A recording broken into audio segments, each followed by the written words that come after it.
Well, hello there, and welcome to this episode of the Terri Cole Show. I want to start with a question. In your relationship, are you walking on eggshells?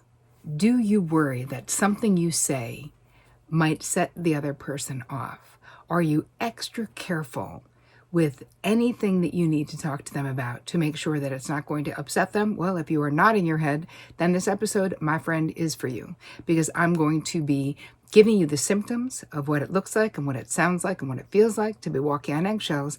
And then I'm going to give you some ideas of things that you can do instead of walking on eggshells. So before we get started, if you happen to be new to my channel, please introduce yourself in the comments, because we are a friendly group, and say hello, because we would like to say hello. Also, make sure that you hit the bell icon and subscribe so that when I roll out new stuff every Tuesday and Thursday, you do not miss a thing. If you don't know me, if you are new here, my name is Terri Cole. I'm a licensed psychotherapist, a relationship expert, and the author of Boundary Boss, which you can get at boundarybossbook.com.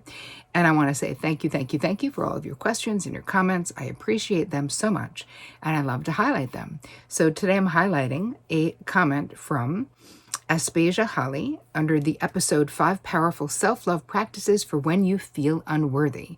I love this. Thank you. Just because you can do it doesn't mean it's yours to do.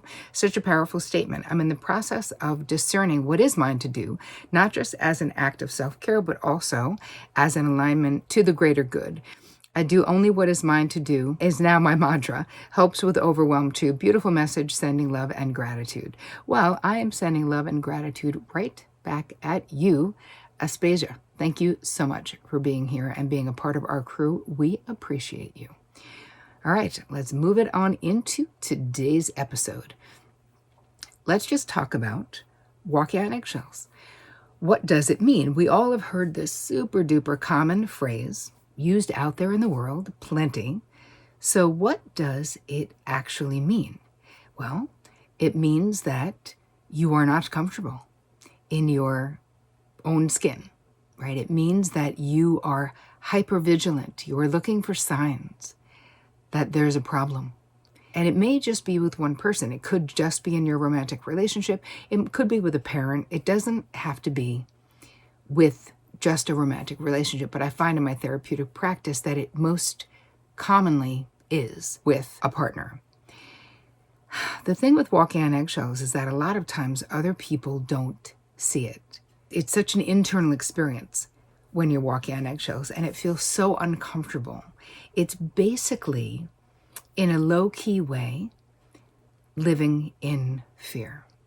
So if we were to juxtaposition the different feeling states, when you are in a relationship that is, the other person has mood swings or is erratic, is quick to anger, or you're not sure what you're going to get, that creates the conditions for walking on eggshells.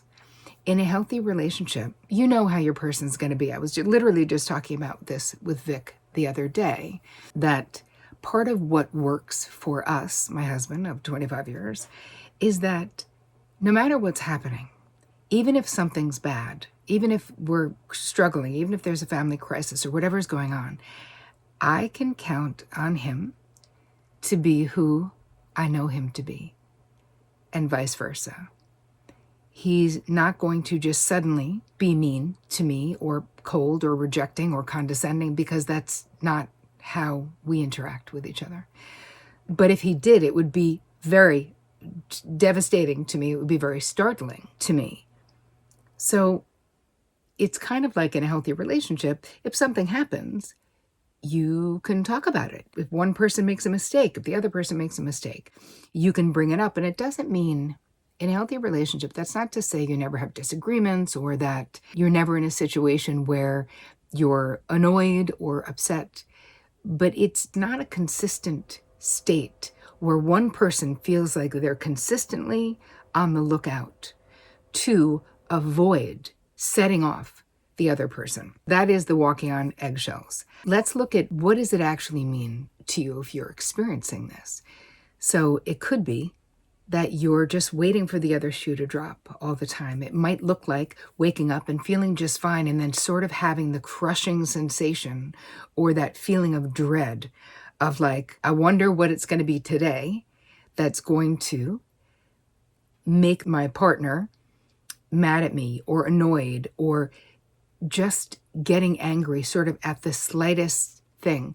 And there's a lack of consistency in their mood. So it isn't like, oh, good, my partner's in a good mood. We're all happy when the person that we're partnered with is in a good mood.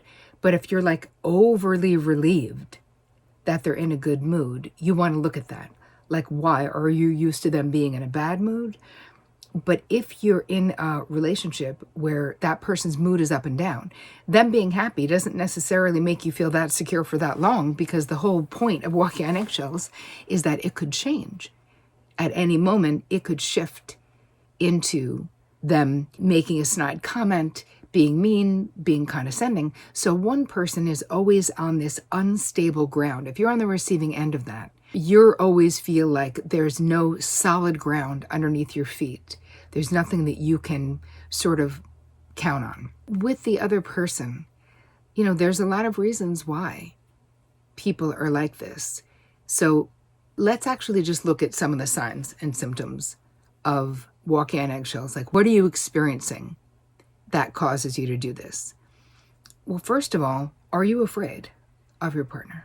These are questions you're going to ask yourself. Do you have less confidence because your person is putting you down all the time? Are you in situations with your partner where they don't take responsibility for their mistakes or any pain that they've caused you in the relationship? Does your partner rarely apologize for outbursts or saying mean things to you? Are there physical ramifications, or is there actual physical abuse happening in the relationship? Do you know that the people in your life know that you're walking on eggshells with your person?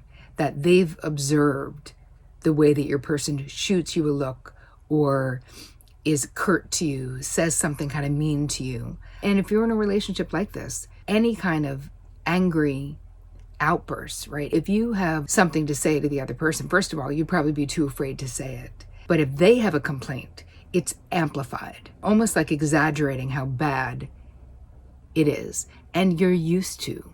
It's like an everyday occurrence where you're going back and forth, where there's some kind of a problem, there's some kind of an issue, there's some kind of conflict every single day. And walking on eggshells, probably one of the biggest signs is that you're literally afraid, right? Because your partner gets pissed off at stuff you don't even know what's going to make them mad. But it's like they're easily provoked to anger.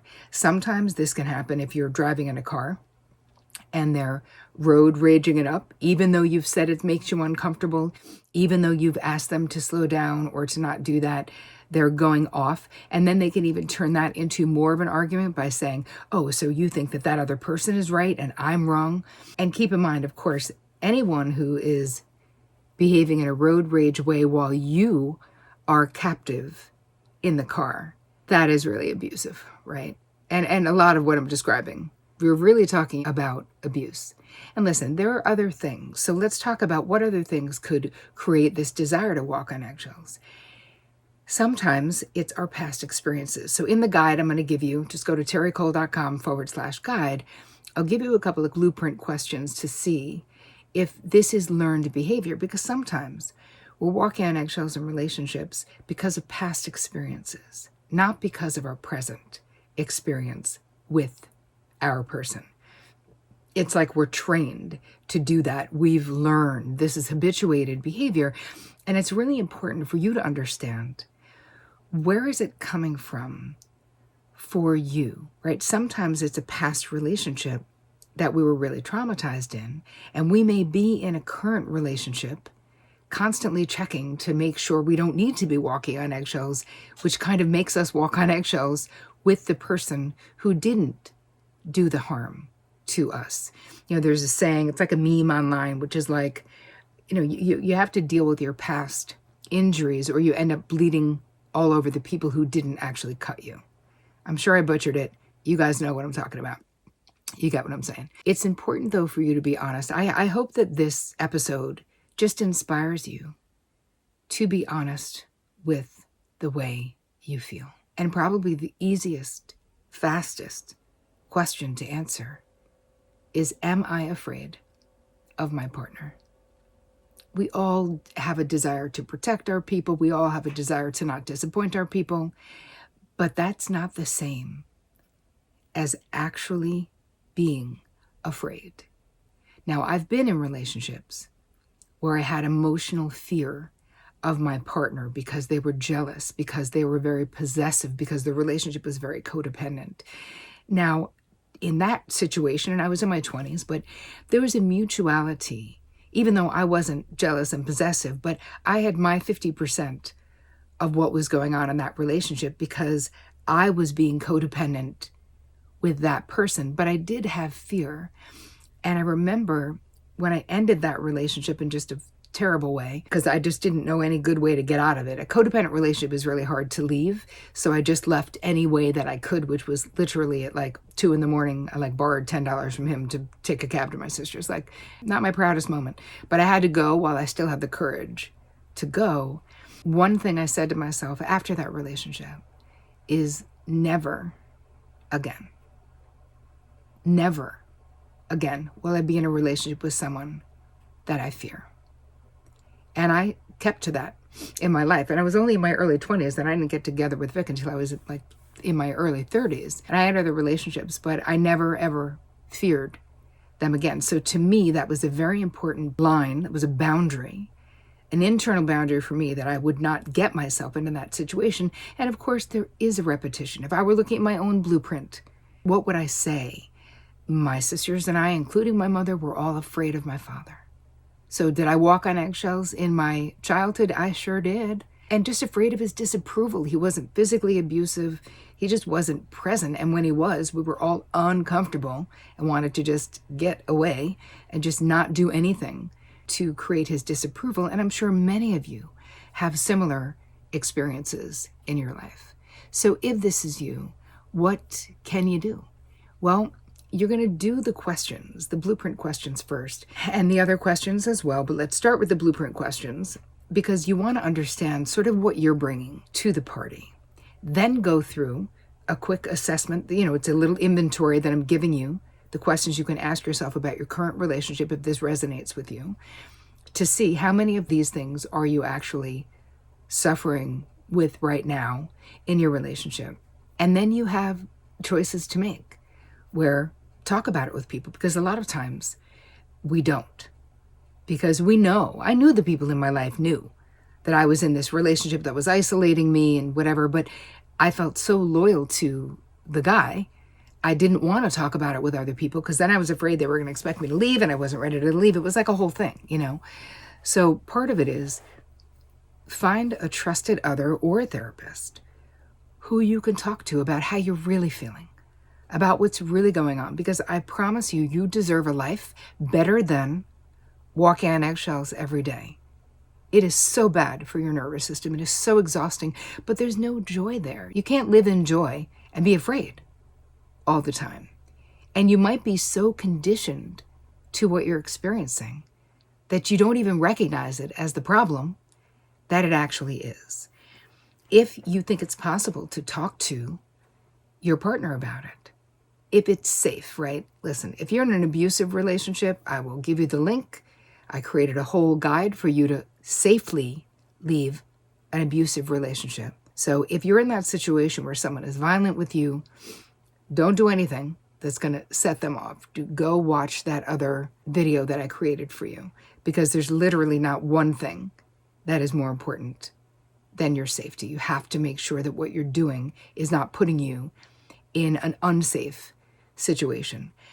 But if you feel like it's possible that your partner is unaware of how you feel and you don't feel so afraid that you're afraid to even have the conversation, perhaps when you're not fighting at all, you can have a neutral conversation about what you're noticing. I'm noticing that I'm walking on eggshells a lot, and I wanted to talk about it. I'm not blaming you that I walk on eggshells. I just want us to be able to have a conversation, and I want to share with you the things that make me feel like I need to. And perhaps it's coming from this or it's coming from that. See if it's possible. And really get in therapy, because I have to say, therapy is a gift that you can give yourself if you can afford to. I also have a whole list of free resources online, and so we'll give you that link as well. Because here's the thing, you guys, this is your one and only life. You deserve to feel liberated. You deserve to live out loud, to live fully. And when we're in relationships where we feel compelled to walk on eggshells, whether it's because of our past experiences, because of our downloaded blueprint, or because of what's actually going on right now, you are not living the life that you're meant to live. And I so want you to, because you deserve to feel loved and safe and happy, abundant, joyful, all of those things. So I hope that this episode added value to your life. I would love to know what you think about it. So please drop me questions and comments in all the places. You know that I mostly hang out on Instagram. So if you listen to the show, please drop it in your stories, share it with other people so that we can uplift as many people on planet Earth as we possibly can. What do we want to do? We want to increase joy and decrease suffering. So I just want to say thank you for spending time with me today. And as always, take care of you.